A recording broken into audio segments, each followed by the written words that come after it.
My name is Bengi Turhan. I am the captain of today's flight from Antalya to Frankfurt. Welcome on board, everyone. Sie fliegt Boeing 737, Kapitänin Bengi Turhan. There's a big job satisfaction because you fly this machine, this wonder of engineering. Das Cockpit, klein, eng, nichts für Menschen mit Platzangst. So we don't have to get fat. Ready. Stay cold. Die 737, eine Jet-Legende seit 58 Jahren. Entwickelt von Lufthansa und Boeing, das meistverkaufte Verkehrsflugzeug. Warum ist die 737 so beliebt? Ja. So, kannst fahren. Sie sorgen für sichere Landungen, die Techniker der deutschen Flugsicherung.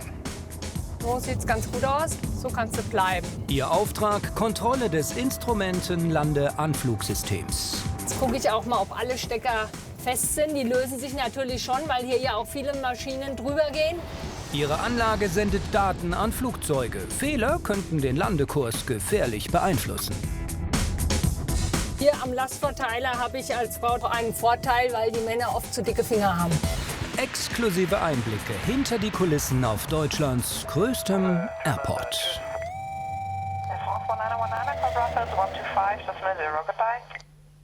Ein Flughafen ohne Antennen und Radar. Unvorstellbar. Sie senden wichtige Daten für Piloten, damit sie sicher starten und landen. Die Anlagen müssen fehlerfrei funktionieren und werden regelmäßig überprüft. Auf dem Flughafengelände fahren Autos wie von einem anderen Planeten. Spezialfahrzeuge, Sonderanfertigungen. Wären diese langsamen Blechmonster in der Innenstadt unterwegs, Hessens Autofahrer würden die Vollkrise kriegen.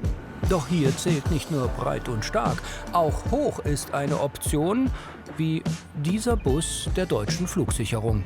Am Steuer Steffen Zimmermann. Turm für die DFS 1, bitte Freigabe für den Stop Sierra 40 und Yankee 4. DFS 1, 2 zum Kreuzer Sierra 40 und Yankee 4. Kollegin Dagmar Hartwiger überwacht die Messgeräte im Bus. Ich bin Technikerin bei der Deutschen Flugsicherung und wir sind verantwortlich mit unserem Team für die Navigationsanlagen, also Wartung und Instandhaltung. Und wir machen hauptsächlich hier am Flughafen Frankfurt die Instrumentenlandesysteme. Turm für die DFS 1, bitte Freigabe für die Rollbrücke Papa 1. Mit Papa für die DFS. Die Sprache wirkt so außerirdisch wie ihr Auto. Yankee, Papa, Sierra oder Romeo, so heißen die Straßen, auf denen Flugzeuge rollen. Steffen Zimmermann muss sie kreuzen, nur so kann er die Landebahn Nordwest erreichen. Die Techniker wollen das Instrumentenlandesystem dort überprüfen. Deren ovale Antennen senden Funksignale an Flugzeuge. Damit können die Piloten sicher landen, auch bei schlechter Sicht. 300. Wie Nebel, Schneefall oder Starkregen. 100. In Zeiten des Klimawandels keine Seltenheit. Minimums. Der Autopilot folgt 2 Signalen, die das ILS sendet. Ein horizontales und ein vertikales. Sie lotsen die Maschine zur Landebahn.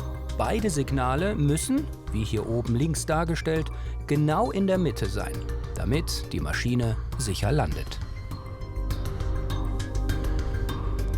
Dieses System wird regelmäßig überprüft von den Technikern der DFS. DFS 1, 2 zum Kreuzer Papa 1 und frei auf die Rollbrücke und immer frei von der Bahn bleiben. Um das System testen zu können, müssen sie auf die Landebahn. Dafür brauchen sie die Erlaubnis des Fluglotsen im Tower.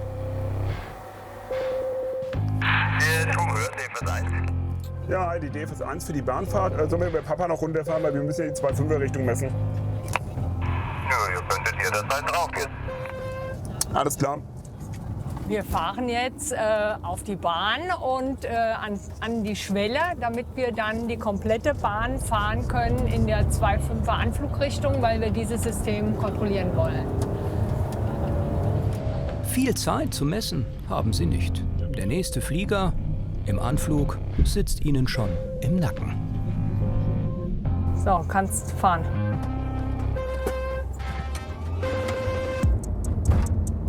Du bist im Moment noch ein bisschen zu weit links. Oh, das war zu viel. Ja, so sieht es ganz gut aus. So kannst du bleiben. Wir haben auch einen GPS-Empfänger mit im System drin und da kann ich sehen, wie gut er jetzt genau auf der Mitte der Bahn fährt. Im Moment schlenkert er noch ein bisschen. Steffen Zimmermann muss die Bahnmitte treffen für ein genaues Messergebnis. Ihr Bus simuliert ein Flugzeug, das auf der Bahn landen will. Die Messgeräte empfangen die Signale der ALS-Antennen. Dagmar Hartwiger kontrolliert sie. Ja, ich gucke, ob der Kurs tatsächlich auf der Mitte der Bahn liegt. Dass, wenn er danach fliegt, dass er auch auf der Mitte der Bahn landet und nicht seitlich versetzt. Dagmar Hartwiger ist Flugsicherungstechnikerin und hat eine Lehre als Fernmeldehandwerkerin abgeschlossen. Für die Mutter von 3 Kindern ein Traumjob. Steffen Zimmermann muss das Tempo halten und wehe, er verlässt die Mitte der Bahn. Eigentlich denkt man, es ist ja nur geradeaus fahren. Aber dadurch auch, dass die Landebahnen haben ja so einen Bogen in der Mitte, dass das Wasser seitlich abläuft. Und dann zieht das Auto natürlich schon je nach Spuranstellung nach links oder nach rechts. Sie messen die komplette Landebahn, 2800 Meter. Steffen Zimmermann ist Flugsicherungsingenieur bei der DFS. In Darmstadt hat er Nachrichtentechnik studiert.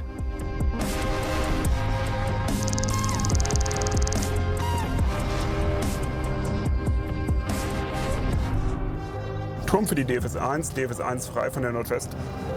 Nach 2 Minuten sind alle Messdaten im Computer. Okay. Das Ergebnis leider ungenau. Dagmar Hartwiger hat kleine Abweichungen gemessen. Der Grund? Wetter, Erschütterungen, defektes Material. Die Signale der Antennen müssen absolut genau sein, damit das Flugzeug sicher und mittig auf der Bahn landet. Die Toleranz sind plus minus 3 Meter. Und wir messen das in Mikroampere. Hier 4 Mikroampere ungefähr, ein bisschen mehr. Und wir sagen, bei der Hälfte fangen wir an und stellen nach. Ich habe jetzt knapp 2 Mikroablage gemessen und deswegen fange ich an und korrigiere, damit es nicht zu groß wird, die Ablage. In diesem Raum steht eine der Sendeanlagen für das Instrumenten-Landesystem. 4 hat der Flughafen und knapp 100 von diesen weißen ovalen Zäpfchen. Das ist die Landekursantenne, das sind 21 Dipole. Und das Herzstück ist die Lastverteilung, die wir hier drin haben. Aus der Anlage selbst kommen 4 Signale, die werden unterschiedlich auf die Dipole verteilt und das passiert in der sogenannten Lastverteilung. Ja. Ein Genie, der weiß, wer hier richtig gepolt ist. Klar, man muss seine Lehrgänge machen und die Ausbildung dafür. Ja, gibt auch immer wieder neue Sachen. Wir sind auch sehr oft und viel auf Weiterbildung, dass wir ständig dranbleiben. Aber Hexenwerk ist es nicht. Am anderen Ende der Bahn steht jetzt Steffen Zimmermann. Seine Messgeräte empfangen die ungenauen Funksignale der ovalen ALS-Antennen. Gemeinsam können sie jetzt die Datenabweichungen korrigieren. So, jetzt wo die Antenne ab ist, sind wir bei plus 0,4. Ganz auf 0 würde ich es ja nicht korrigieren. Vielleicht nehme ich dann doch die 4. Immer die 5 mal, das ist schon ordentlich. Und wie korrigiert sie das Signal? Ein Phasenstück. Damit verlängere ich im Prinzip das Kabel und hier am Lastverteiler habe ich als Frau tatsächlich auch einen Vorteil, weil die Männer oft zu dicke Finger haben. Okay, ja, dann mach mal die 6 Nuss rein, bitte. Ein Phasenstück reicht schon aus und alles ist wieder im Lot. Jetzt ein Mikro in die richtige Richtung, Dagmar. Sieht gut aus. Gut, alles klar, danke dir. Ja. Jetzt gucke ich auch mal, ob alle Stecker fest sind. Die lösen sich natürlich schon, weil hier ja auch viele Maschinen drüber gehen. Es wackelt hier ja ganz ordentlich. Ob die Korrektur erfolgreich war? Sie werden zur Sicherheit noch einmal messen. Wieder mit dem Antennenbus. Ja. Auf der Landebahn.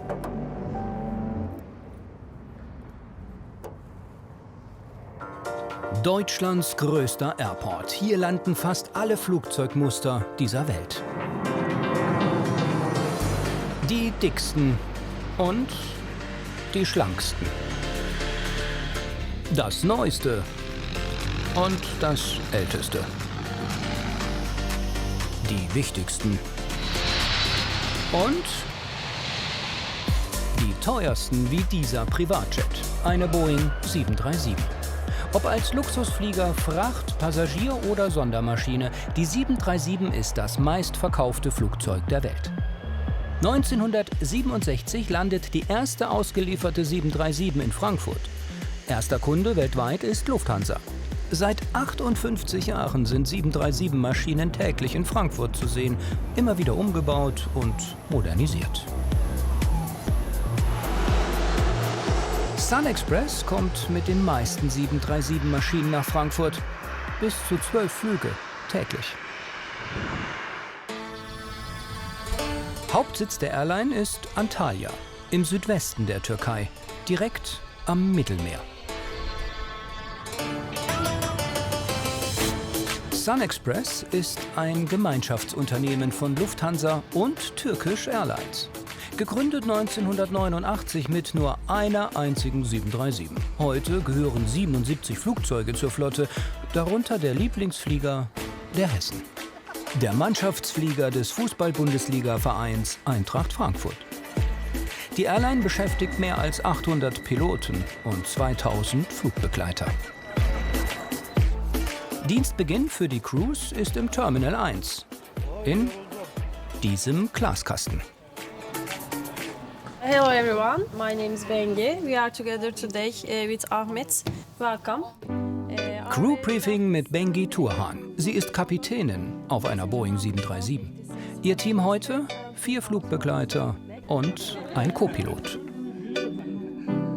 Ich bin der Ahmet Günger, der First Officer von heutigem Flug, und ich werde heute der Pilot Monitoring sein und werde quasi mit dem Tower und mit dem Funk beschäftigt sein. Okay, let's go. Have a nice flight. In 90 Minuten ist Abflug. Ihr Auftrag heute: einmal Frankfurt und zurück. Antalya ist nach Istanbul der zweitgrößte Flughafen der Türkei. So groß wie 1370 Fußballfelder. Aber der Frankfurter Airport ist mehr als doppelt so groß. Hier landen noch russische Airlines, in Deutschland nicht. Der Frankfurter Flughafenbetreiber Fraport ist mit 51% am Airport Antalya beteiligt und investiert mehr als 750 Millionen Euro, unter anderem für ein neues 4. Terminal. Der Flugverkehr steigt rasant. 1100 Starts und Landungen täglich, 35 Millionen Passagiere pro Jahr, erzählen die Piloten. Das ist einer der verkehrsreichsten Flughäfen der Türkei. Groß, und es ist immer viel los. Energetic. Yeah, a lot of stuff going on. Normalerweise steht ihr Flieger am Terminal. Doch heute nicht, sagt Pilot Ahmet Günger. Es ist viel los um die Uhrzeit, darum glaube ich, sind die Terminals besetzt alle. Darum haben wir jetzt eine offene Parkposition. Ist aber für uns eigentlich besser, weil dann können wir von vorne und hintere Tür Boarding machen. Das geht dann viel schneller als wie im Terminal. Hauptsache, sie fliegen, sagt die Kapitänin mit Blick auf ihren Traumflieger. Die 737-800 abflugbereit. Fehlen nur noch Crew und Passagiere.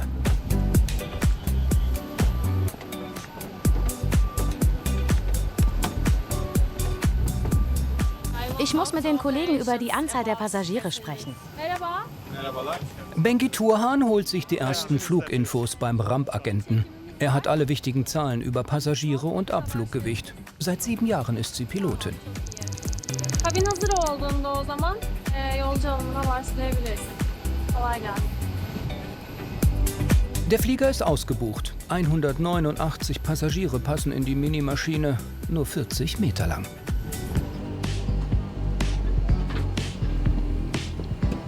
Auch das Cockpit wirkt kuschelig. Ja, das ist eine schmale Version. Gut genug für uns. Und ja, wir müssen aufpassen, nicht zu dick zu werden. Die Boeing 737, das ist Fliegen hautnah, auch mit alten, bewährten, analogen Instrumenten. Die Arbeit erfüllt mich sehr, weil man diese Maschine fliegen kann. Ein technisches Wunderwerk. Es macht mir sehr viel Spaß, die Möglichkeit zu haben, diese Maschine zu fliegen. Sie sind noch nie ein anderes Muster geflogen. Wir auch. Die Airline hat nur Boeing 737. Ahmet Güngör ist seit 4 Jahren Pilot. Ich habe, bevor ich Pilot geworden bin, Luft- und Raumfahrt studiert, weil ich schon Interesse an die Aviation quasi gehabt habe. Und danach habe ich die Chance gehabt, dass ich in Sun Express mit MPL-Programm Pilot geworden bin und ich bin richtig glücklich. Es fühlt sich nicht an, wie wenn ich arbeiten würde.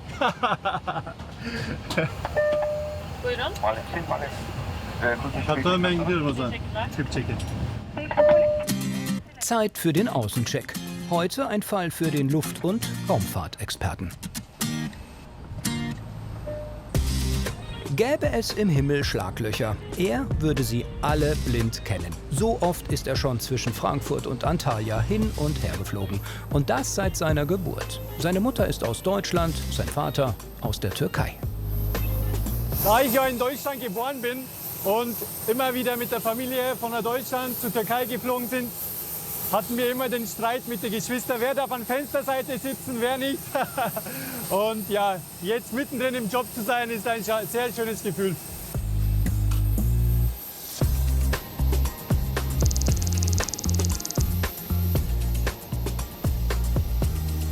Seine Pilotenausbildung hat er in der Türkei gemacht, kurz nachdem seine Familie wieder hierher gezogen ist. Ja, meine Familie wollte das. Mein Vater wollte zurück in die Türkei und meine Mama hatte nichts dagegen. Und danach sind wir in die Türkei. Für mich war es am Anfang ein bisschen schwer, weil ich ja in Deutschland geboren und aufgewachsen bin. Aber man gewöhnt sich an alles. Auch daran, dass Piloten und Flugbegleiter ihren Wohnsitz in der Türkei haben müssen, wenn sie für Sun Express fliegen wollen. Ahmet kann keine Schäden am Flieger außen feststellen. Und wie sieht's hier aus? Das sind unsere Hydraulics, die Kabel für die Flap, für die Controller. Und da muss man schauen, dass keine Flüssigkeit rausläuft. Einfach so einen groben Gluck, ob alles auf seiner Stelle ist. Schaut gut aus.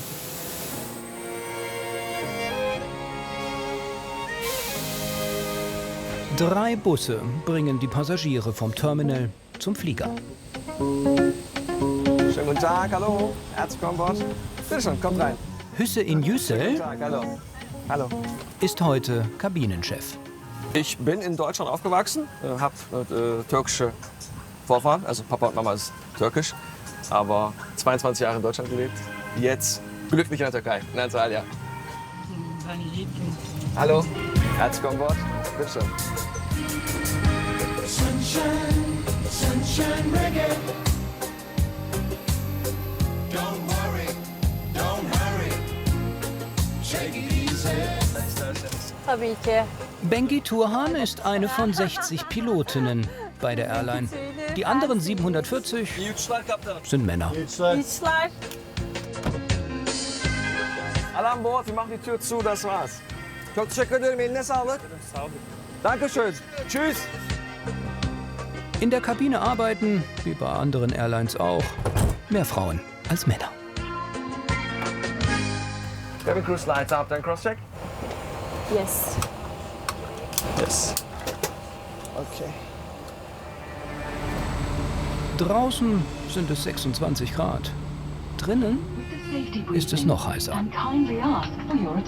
Die Klimaanlage ist noch aus, um Sprit zu sparen und die Umwelt zu schonen, sagt Hüseyin.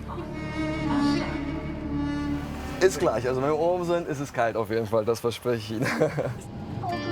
Doch das kann noch dauern. Erst folgt Routine und ein kurzes Hallo vom Kabinenchef in 3 Sprachen. Good afternoon, passengers, boys and girls. İyi günler helikopterimiz, sevgili çocuklar. Bugün bizi tercih ettiğiniz için teşekkür ederiz.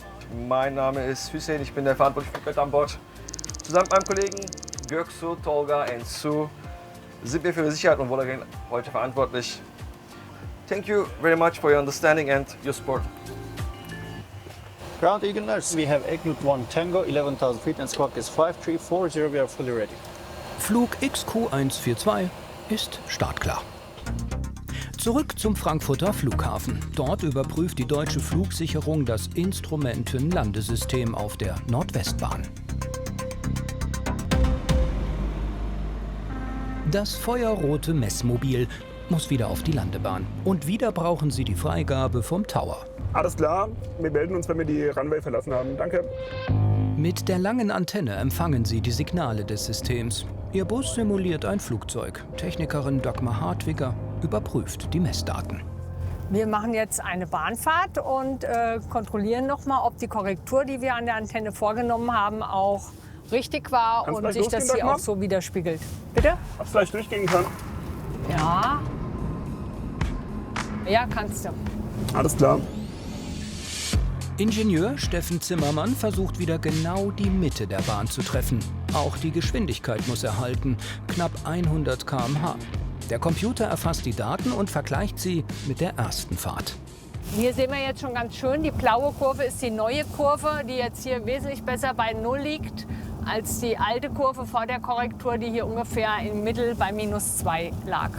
Aber wenn das größer ist und ist außerhalb dieser Grenzlinien, dann hätten wir ein Problem.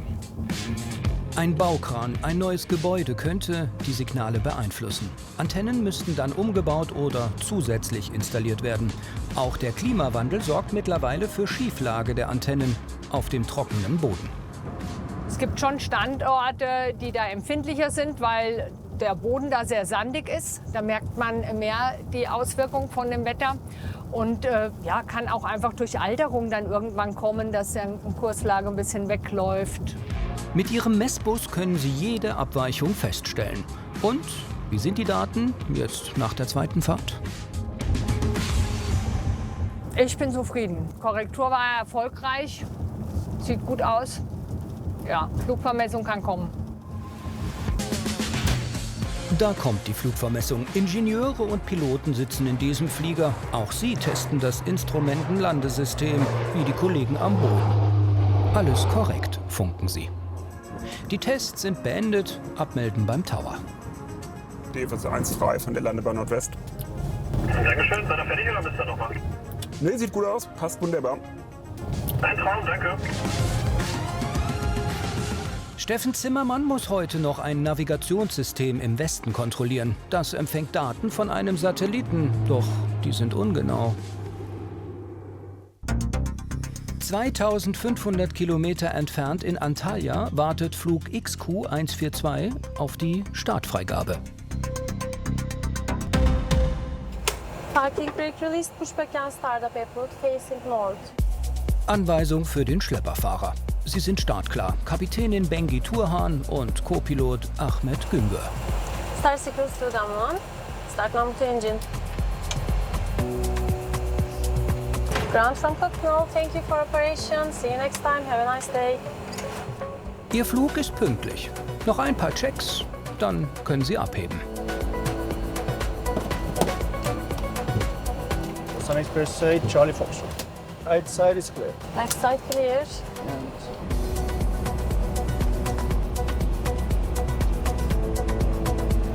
Before takeoff checklist. Before takeoff check, this flips.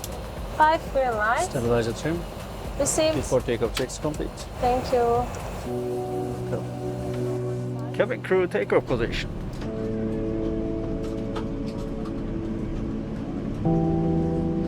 Ready. Ready. Take off. Clear to charge. Nice flight. Flight.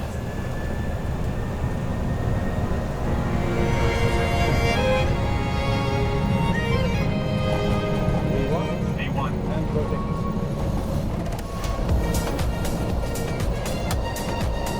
Positive, right? Gear up. Gear up.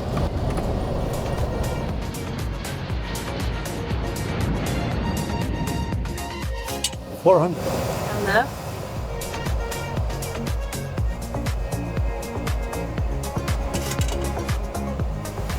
Autopilot commands.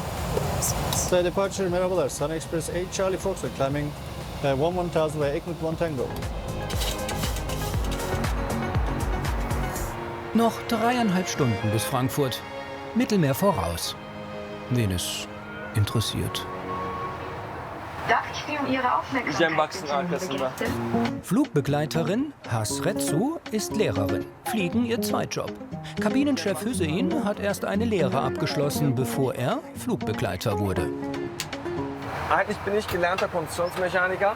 In Deutschland habe ich Konstruktionsmechaniker gelernt. Aber als ich dann in die Türkei ausgewandert bin,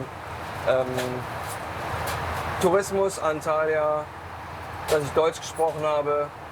Durch einen Freund bin ich eigentlich auf den Job gekommen. Und am Ende hat es natürlich sehr Spaß gemacht nach dem ersten Jahr und ich kann es mir jetzt gar nicht mehr vorstellen, aufzuhören.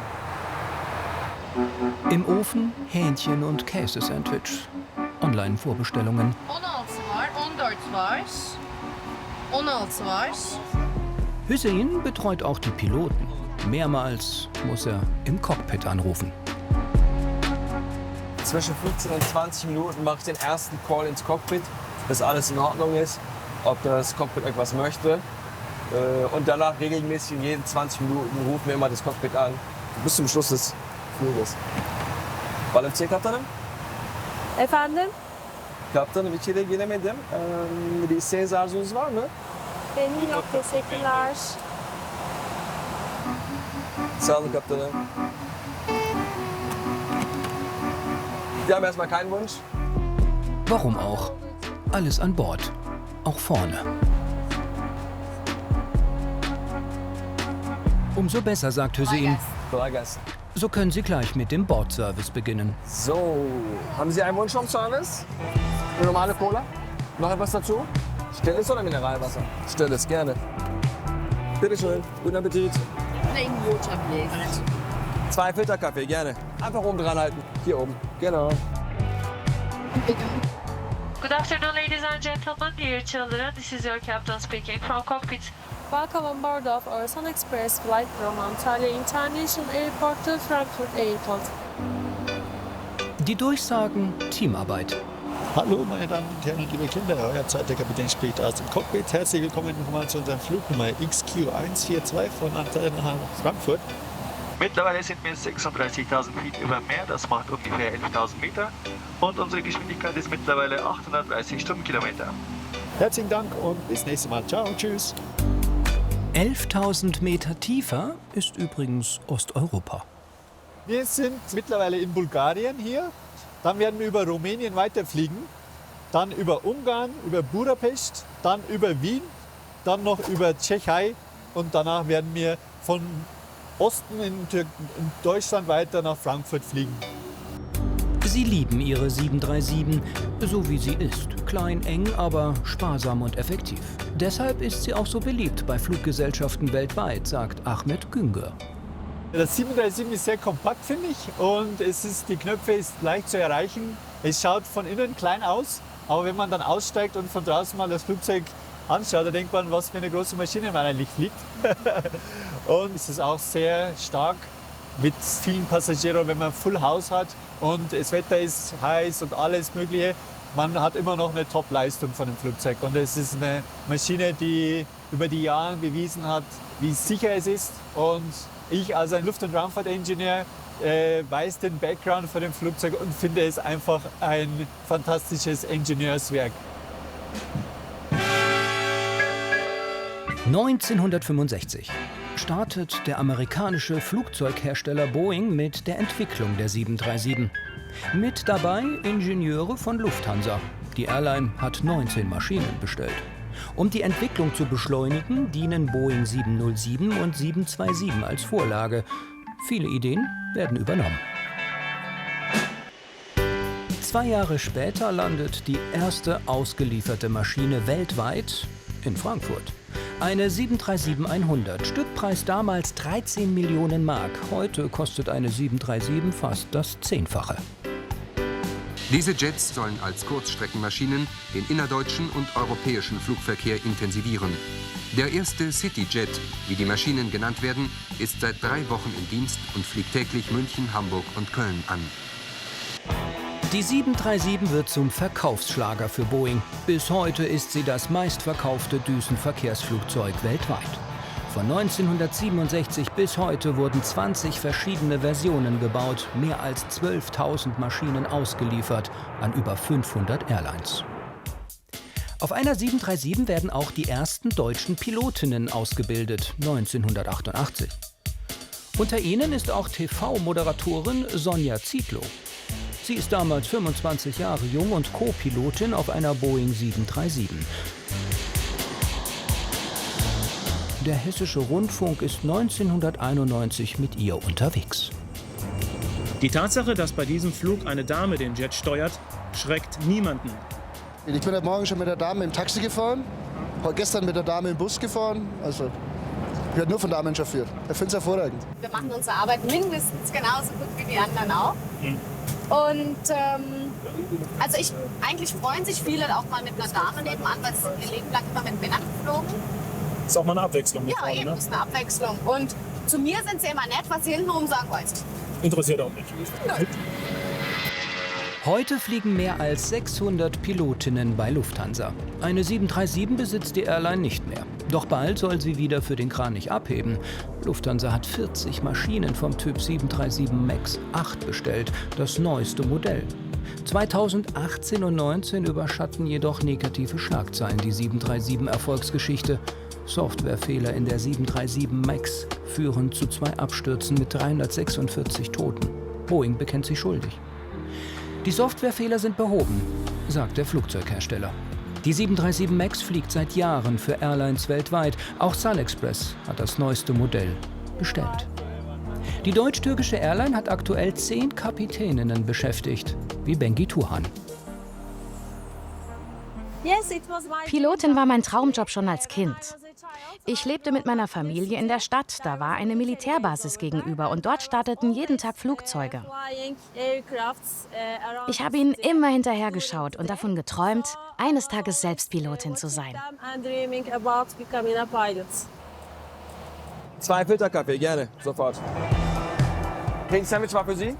Guten Appetit.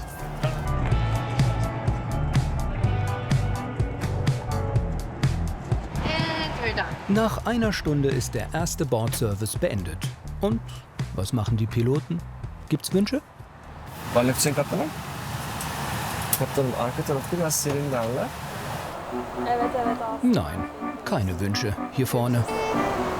Das war jetzt wieder der Routine 20-Minuten-Check zum Cockpit. Sie haben Kaffee, Tee und einen Keks für jeden.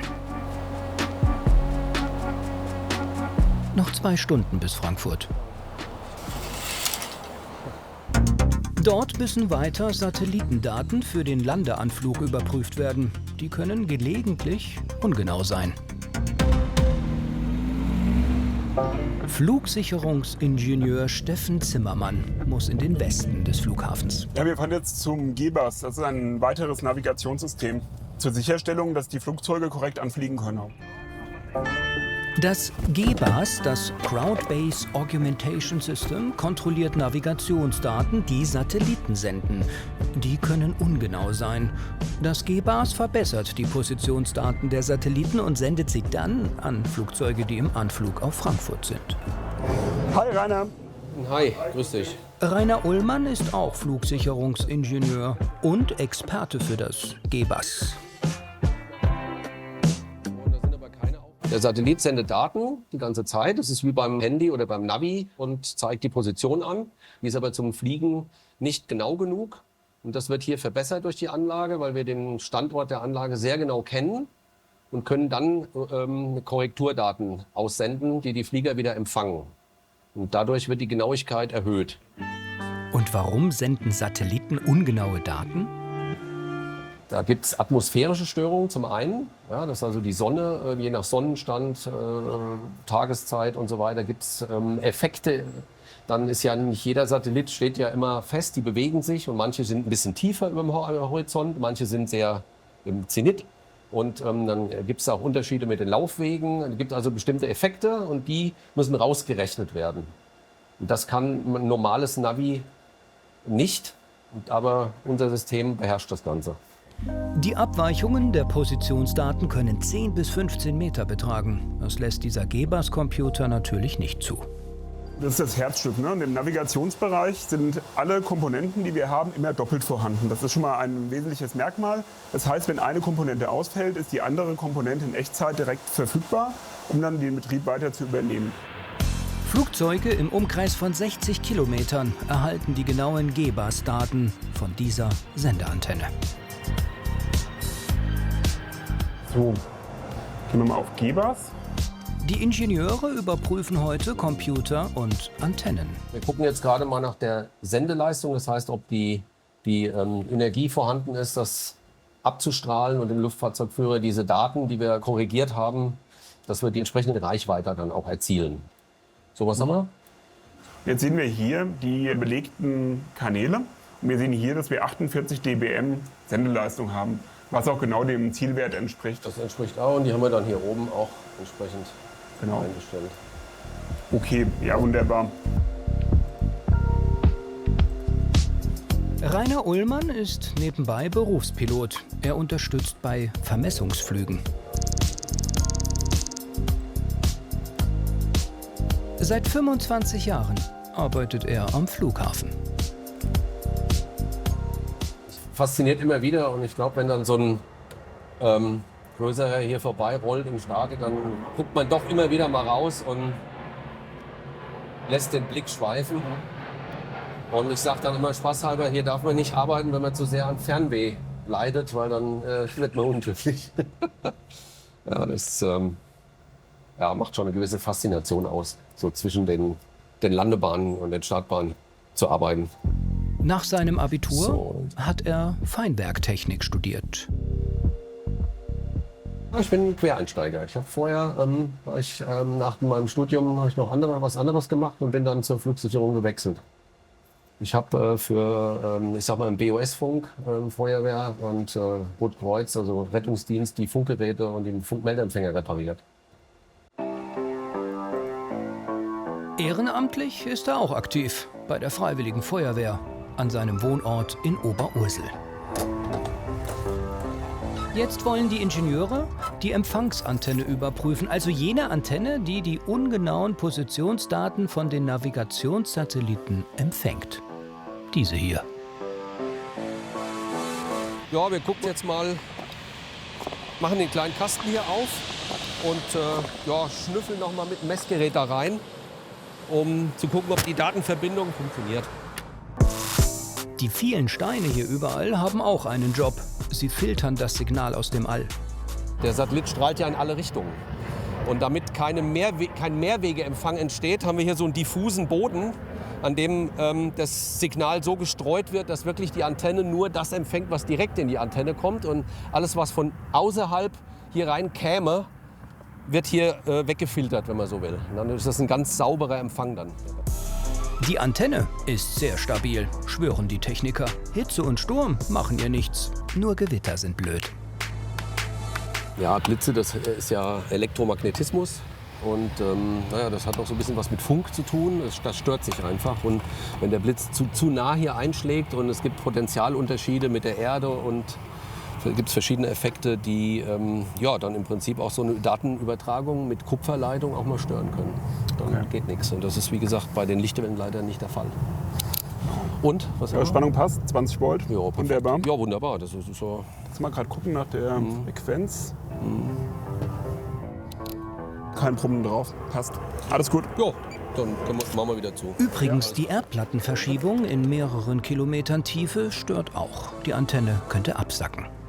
Die Höhe wird auch jährlich kontrolliert quasi mit einem extra anderen Referenzgerät, dass auch überprüft wird, dass dieser Pfosten auch auf den Zehntel Millimeter meines Wissens genau an derselben Position stehen bleibt. Dann machen wir jetzt zu, ja? Ja.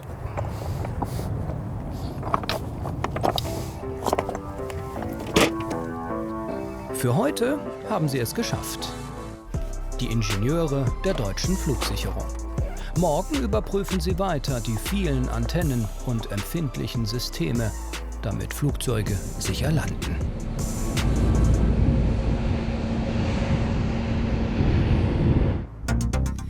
Zurück zu Flug XQ142 aus Antalya, bereits im Anflug auf Frankfurt. Ahmet Güngör und Bengi Turhan besprechen die Landung. Setup for ILS 25 left. ILS 25 left, Setup complete. Noch 20 Minuten bis Frankfurt. Heute haben wir vor, dass wir eine ILS-Landung machen. ILS-Landung ist ein Instrument Landing System. Das tun wir sehr häufig in unseren Flügen hernehmen, weil, wie man weiß, ist ja Frankfurt der busyste Flughafen in Europa überhaupt. Und bei so viel Flugverkehr, wenn so viel Verkehr hintereinander ist, dann werden wir heute einen ILS-Approach durchführen, dass wir eine präzise Landung durchführen. Sollte ja klappen, jetzt wo die deutsche Flugsicherung die Anlage überprüft hat. Ich finde es schön, nach Frankfurt zu fliegen, weil da kommen von jedem Land, von Amerika, von China, von Europa, von Asien, überall sieht man die ganze Welt in einem großen Flughafen.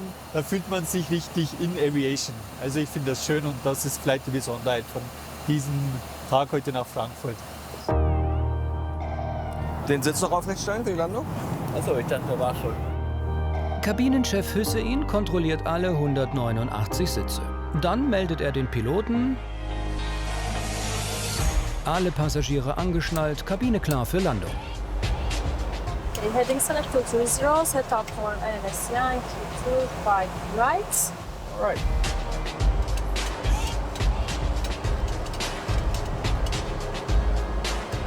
Cabin crew landing position. Kaptanım kabin clear. Teşekkürler, inişler. Cabin clear. Pigeon descent 4000, clear ILS 25 right and QNH 106, speed 220 inside. Runway change last minute. Clear to land, runway 25 right, science Passage Charlie Foxtrot. Flaps 1. Flaps 1, already clear to land. 2,500.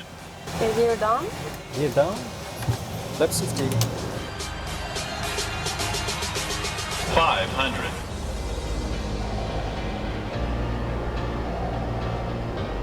Minimums. Continue. 100. 30. 20. 10.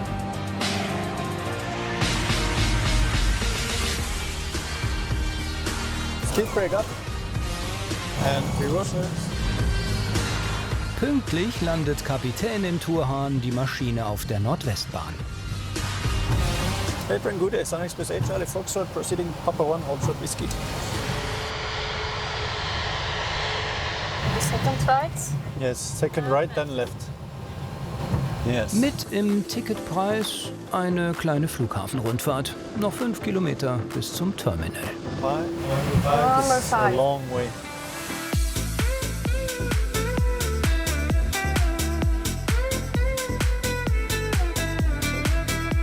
And Bravo 41. Endlich, nach 10 Minuten erreichen sie Terminal 1.